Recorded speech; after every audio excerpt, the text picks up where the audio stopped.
Hi guys, welcome back to our channel. ඔන්න අපි Dubai video series එකේ third video එක ගෙනාවා. කලින් වීඩියෝස් දෙක බලලා නැත්නම් ටක් ගාලා ගිහලා ඒ දෙකත් බලලා ඉන්න.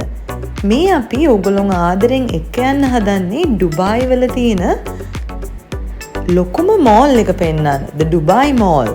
ඊළඟට ඒ එකම ලෝකේ තියෙන උසම බිල්ඩින් එක පෙන්නන්න. Burj Khalifa එක. ඒ වගේම එතන මෙහා පැත්තේ The Dubai Fountain Show. ඒක සාමාන්‍යයෙන් වතුරෙන් කරන ලස්සන රටාමවන ලස්සන හැඩමවන ෆවුන්ටන් එකක්. ඒක අපිට හම්බුණා දවල් කාලේ වෙලාවෙ ගිහිල්ලා බලන්න. ඉතින් ඩුබායි වල මේ වටපිටාව බලන ගමන් අපිත් එක්කම මේ සුන්දරත්වය විඳිමු. මේ එක්ස්පීරියන්ස් එක හොඳට අපි ෂෙයා කරන්න. ඕගොල්ලෝ ඉස්සෙල්ලා දැක්කේ ඩුබායි මෝල් එකට එන්ට වෙන තැන. එතනින් අපිව මිස් දුමින්ද බස් එකෙන් බස්සලා අපි ලිෆ්ට් එකෙන් කෙලින්ම ආවේ මෙන්න මේ පාලමකට. මේ පාලම යටින් හයිවේස් ගොඩාක් යනවා. එතන වාහන ට්‍රැෆික් එක නම් ලොකුවටම තිබුණා. පේනවනේ මිස් දුමින්දත් එක්ක තාත්තා කරට කර ඉස්සරහෙන් ඇවිදන් යනවා. අපි ඔක්කොම ෆුල් කික් එකේ ඉන්න මේ වෙලාවේ. මොකද ලෝකේ උසම බිල්ඩින් එකනේ බලන්න යන්නේ. එහෙනම් අපි කට්ටියම යන්න.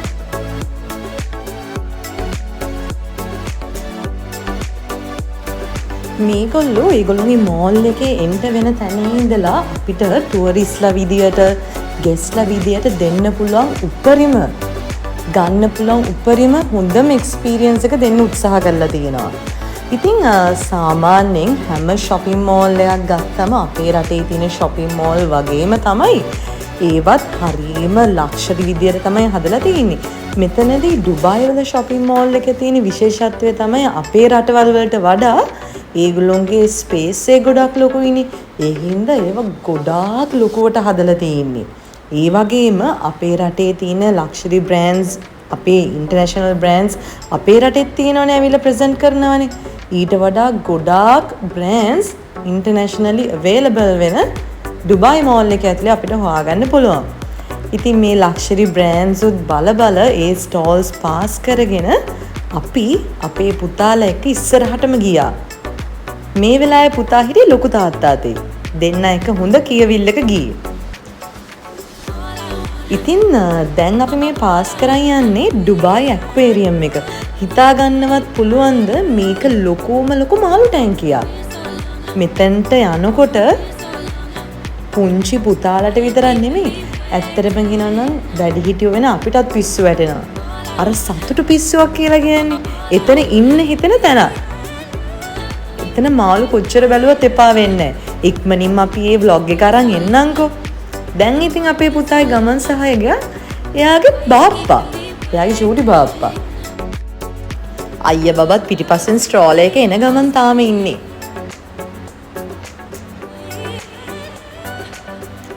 අර කලින් කිව්වා වගේ මේ මෝල් එකේ සෙනග ගොඩාක් මේ සීසන් එකෙත් ඉන්නවා. ඉතින් දැන් ඔක්තෝබර් වලින් පස්සේ කියලා කියන්නේ සාමාන්‍යයෙන් ටිකක් ඩුබායි වලට ටෙම්පරේචර් එක අඩු වෙලා ටිකක් සීතල දැනෙන්න එන කාලයක්. ඉතින් ඒ කාලෙදී අනිවාර්යයෙන්ම ටුවරිස්ට්ලා එනවලු. ගොඩාක් රස්නේ තියෙන කාලට වඩා ඩුබායි ලස්සන ටිකක් අර මයිල්ඩ් වෙදර් එකක් තියෙනකොට. ඉතින් ඒ කාලේ තමයි අපිටත් යන්න පුළුවන් chance එකක් ආවේ. ඔක්තෝබර් නොවැම්බර් ඩිසෙම්බර් කියලා කියන්නේ මේගොල්ලෝගේ ටුවරිසම් හොඳටම පීක් වෙන කාලයක්.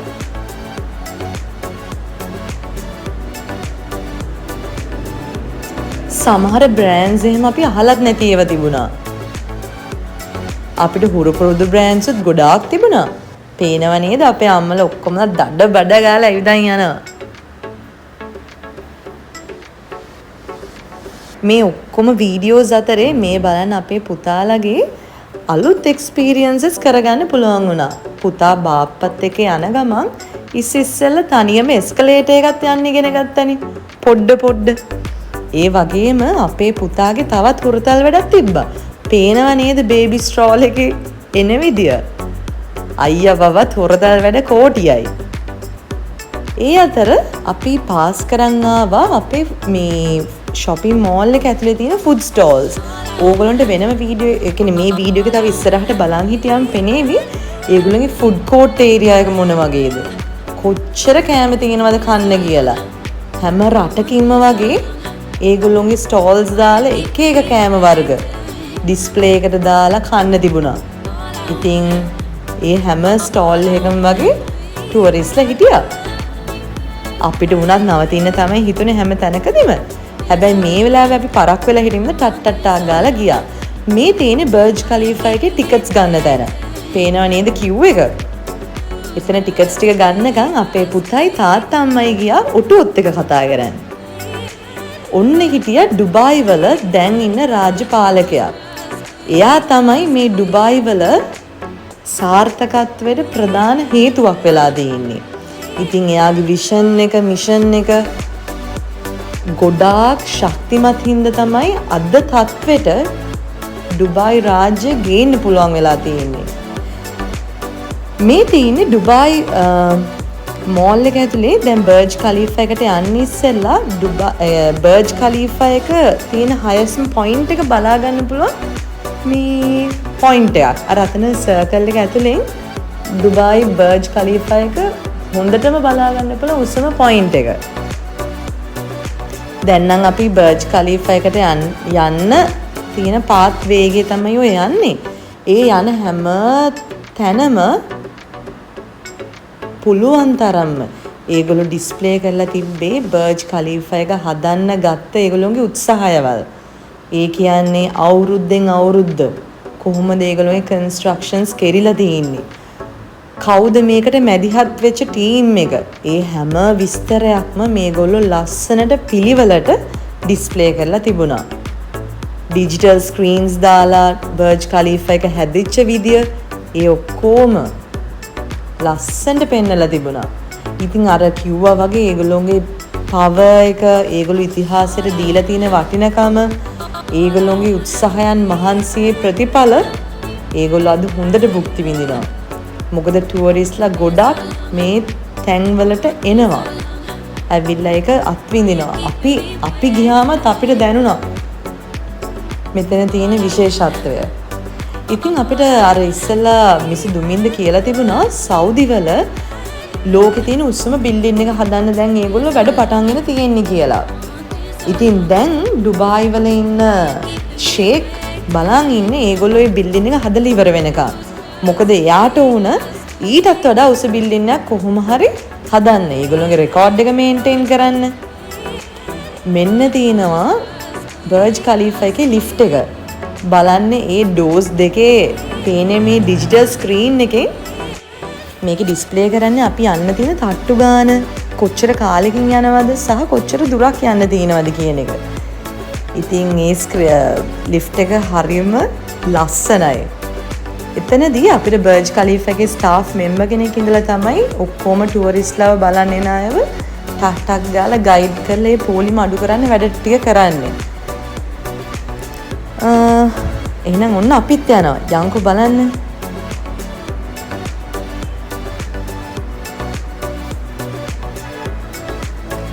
ලිෆ්ට් එක ඔක්කොම ඇතුළේ එකපාර කලවර කරලා ඊට පස්සේ ලස්සනට බර්ජ් ඛලීෆා එක ගැන යන විස්තරයක් එක්ක මුළු ලිෆ්ට් එක ඇතුළම LED ස්ක්‍රීන්ස් එක ලස්සන කරනවා.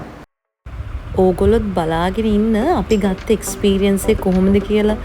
මුළු ලිෆ්ට් එක ඇතුළෙම සාමාන්‍යයෙන් මේගොල්ලෝ බර්ජ් ඛලීෆා එක ගැන විස්තර වගේ මේකේ වටපිටාව, මෙට්‍රෝස් යන ලස්සන වීඩියෝ එකක් ඇතුලේ දාලා තිබුණා. ඒකත් වෙනම අත්දැකීමක්. ලිෆ්ට් එක ගන්න පුළුවන් ලස්සන අත්දැකීමක් බර්ජ් ඛලීෆා ලිෆ්ට් එකෙන් අපිට හම්බුණා. එතන ඇතුලේ යනකොට නිකන් කම්මැලි කමේ යනව වෙනුවට ලස්සන දේවල් එක්ස්පීරියන්ස් කරගෙන සමහරලාට අහස උඩටත් ගියා වගේ හැඟීමක් ආවා. ඒ අත්දැකීම අරගෙන අපි ඊළඟට ආවේ 124 වෙනි තට්ටුවට.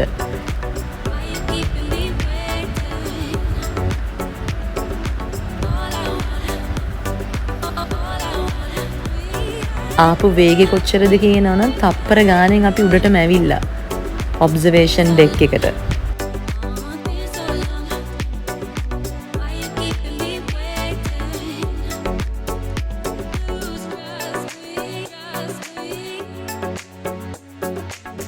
කට්ටිය එක්කම එක පොදියට ටට්ටක් ගාලා එළියට බැහැගත්තා. දැන් කිලින්ම යන්න හදන්නේ එළිය බලන්න. මෙන්න තියෙනවා මුළු ඩුබායි පුරවරයම පේන විදිය. කොච්චර ලස්සනද. තාත්තා පුතාට වටපිටාව හරීම ආදරෙන් කියා දෙදී පෙන්න හිටියේ. ඔය පහලින් අපිට පේන්නේ The Dubai Fountain Show එක කරන පූල් එක. පේනවනේ ඒකේ ඒ වැඩ කෑලි දාන පයිප්ලයින්ස් ටික තමයි අර පෙනුනේ.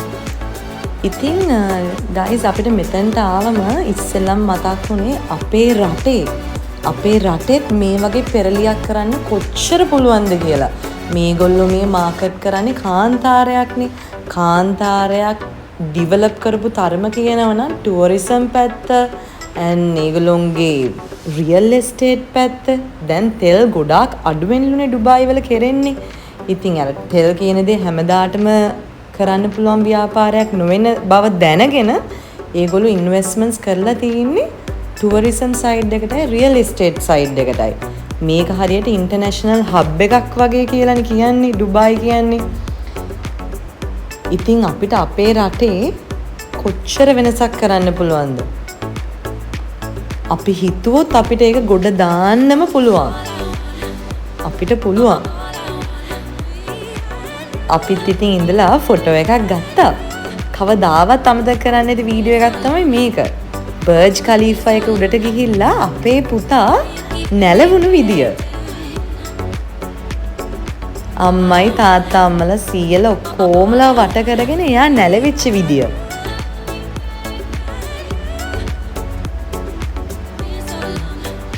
ඉතින් මේ තියෙන තවත් ඇන්ගල් එකකින් ඒ තට්ටුවේ ඉඳලා ඩුබායි පේන විදිය. එක යායට තට්ටු ගොඩාක් පේන්නේ බිල්ඩින්ස්ම විතරයි. මෙන්න අපේ ට්‍රිප් එකේ කොල්ලෝ ටික.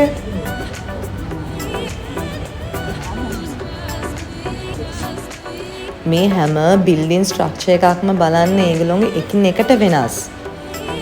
ඒ හැම දෙයකින්ම ඒගොල්ලෝගේ ලස්සන නිර්මාණශීලී බව ඒ හැම දෙයක්ම පෙන්වන්න හදලා තියෙනවා. ඉතින් දැන් අපි එතනින් පිටත් වෙන්නයි හදන්නේ බර්ජ් ඛලීෆා ටවර් එකෙන්.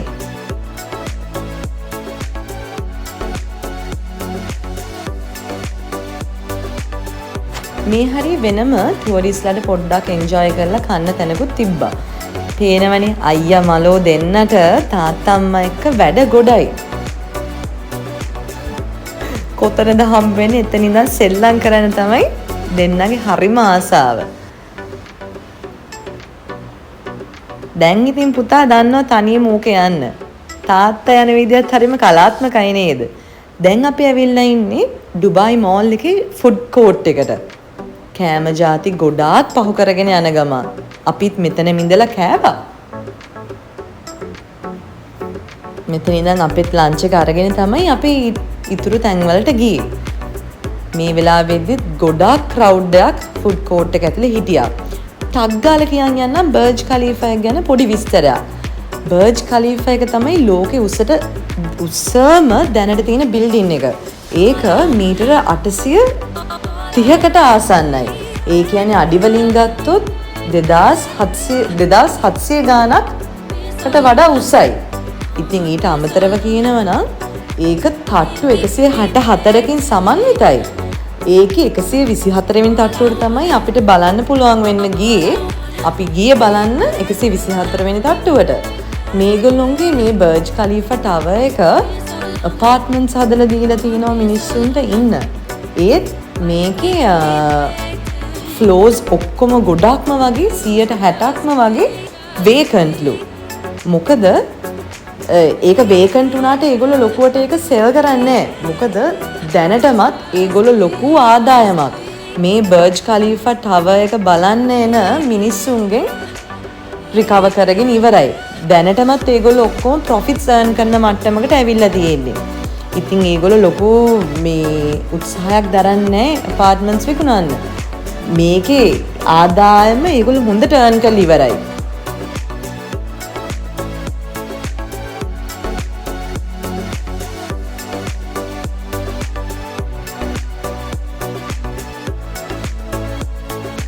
හැමදේම ලස්සනට පිළිවෙලට තිබුණේ. ඉතින් ඒ වගේ දේවල් අපිට හොඳ පාඩම් අපේ රටේ ඇවිල්ලා ඉම්ප්ලිමන්ට් කරන්න. මෙන්න දැන් අපි මේ පාස් කරන් යන්නේ චෙෆ් බුරාක් කියන රෙස්ටොරන්ට් එක. කට්ටිය දන්නේ නැති යත් ප්‍රසිද්ධ YouTuber කෙනෙක්. අපේ වයල් කුක් බුක් වගේ. අපේ රටේ වයල් කුක් බුක් වගේ තවත් රටක ඉන්න ජනප්‍රියම YouTuber කෙනෙක් තමයි චෙෆ් බුරාක් කියන්නේ. අයියයි මල්ලි චූටි බාප්පා එක සෙල්ලමේ යන ගම.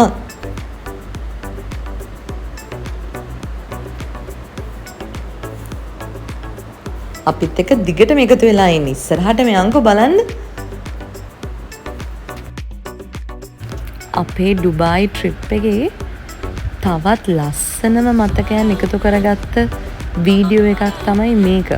අපි ජීවිතේ හැමදාම මතක් කර බලයි. අපේ පුතාලා අම්මලා ඔක්කොමලා එක්ක.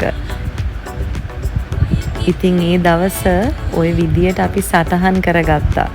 අපිත් එක දිගටම එකතු වෙලා ඉන්න. ඕගොල්ලොත් එක්ක මේ හැම දෙයක්ම අපි ෂෙයා කරන්නේ හරීම ආදරෙන්.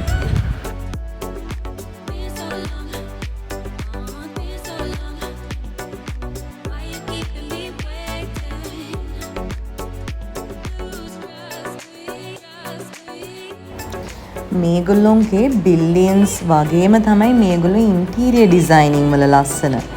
ඒවත් හරීම සිත් ගන්නාසුළු විදියට තමයි ඒගොල්ලෝ හදලා තින්නේ. බලන්න මේ වෝටර්ෆෝල් එක දිහා. මෙතන ඉන්නකොට මාර සිසිලසලක් දැනුනේ. ඇඟට මාර සිසිල්. ඇත්තට මේ වතුර ටික දැක්කම නම් ඒ වෙලාවෙම මේකට බහින්න තිබුණා නම් කියලා හිතුණා. පුතා නම් කොහොම හරි වතුර ටිකක් ඇල්ලුවා. එයා වගේම එයාව ෆලෝ කරලා මාත් වතුර ටිකක් ඇල්ලුවා. කට්ටිය ඉතින් මෙතන නැවතිලා ෆොටෝ එකක් ගන්න අමතක කරේ නෑ. වතුර වැටෙන සද්දේ කනට මාර ලස්සන මිහිරියාවක් ගෙනල්ලා දුන්නේ. ඒ කියන්නේ අපි කාන්තාරයක ඉන්නවා කියන හැඟීම අපිට මොහොතකට අමතක කරා. පොඩ්ඩක් බලන්න මේ කිරි වැටෙනවා වගේ වැටෙන වතුර ටික. අයියයි මල්ලිව මෙතනින් ගෙනිච්ච නම් හරිම අමාරුවේ. දෙන්නා මේක වටේම කැරකි සෙල්ලම් කරපු එක තමයි කරේ. දැන් අපි ඇවිල්ලා ඉන්නවා The Dubai Fountain එක බලන්න. මේක හරීම ලස්සන සංදර්ශනයක්. රෑට මේකේ වෙනස තියෙන්නේ ලයිට්ස් ටිකක් වැටෙනවා. දවල් කාලෙදි තනිකරම අපිට බලා ගන්න පුළුවන් වතුර වලින් මවන රටා. රෑටත් ගොඩාක් ලස්සනයි කියලා අපි අහලා තියෙනවා. මේ වීඩියෝස් හැමදාම කරන්නේ හරීම ආසාවෙන් ආදරෙන්නේ. ඉතින් අපි හොඳට එන්ජොයි කරපු මේ වතුර සංදර්ශනය සංගීතයට වතුර ලස්සනට නටන විදිය අපි පුතාලා ඔක්කොමලා හොඳට එන්ජොයි කරා සතුටු වුණා. ඉතින් ඕගොල්ලොත් අනිවාර්යයෙන්ම එන්ජොයි කරයි සතුටු වෙයි. යන්න chance එකක් ආවොත් කවදා හරි යන්න ඕන තැනක් තමයි මේක. එතකන් මේකෙන් ඒ රස වින්දනේ අත්විඳින්න අපිත් එක්කම.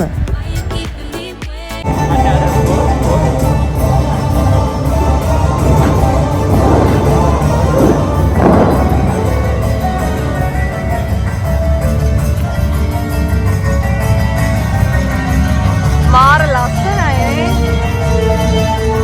මැනික ජොජෝ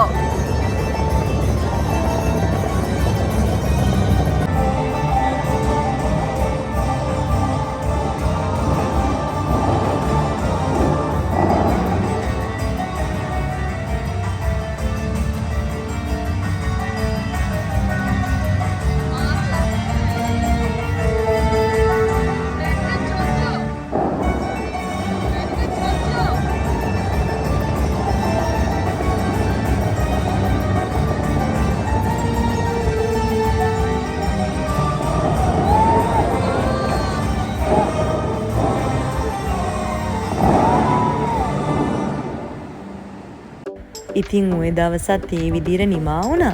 අපේ අනිත් වීඩියෝ එක අරන් ඉක්මනින් මෙන්න. එතකන් කට්ටියම සතුටින් පරිස්සමින් ඉන්න. Thank you.